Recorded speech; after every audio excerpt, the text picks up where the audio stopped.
Regen verbeißt dich in die Stadt. Heute schon der 4. Tag.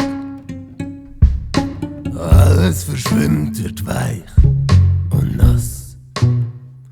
Aus den Tollen kriechen Monster, schimmlig und grün.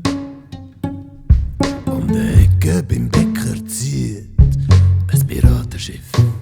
Die Crew ist so schwer wie Blei.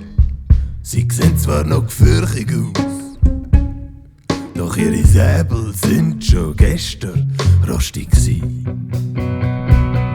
Nur Geranie vom Huber, das kitschige Gestrüpp, grinst durch den Regen wie all die verkoksten Leute, wo's jetzt aus den Keller spült.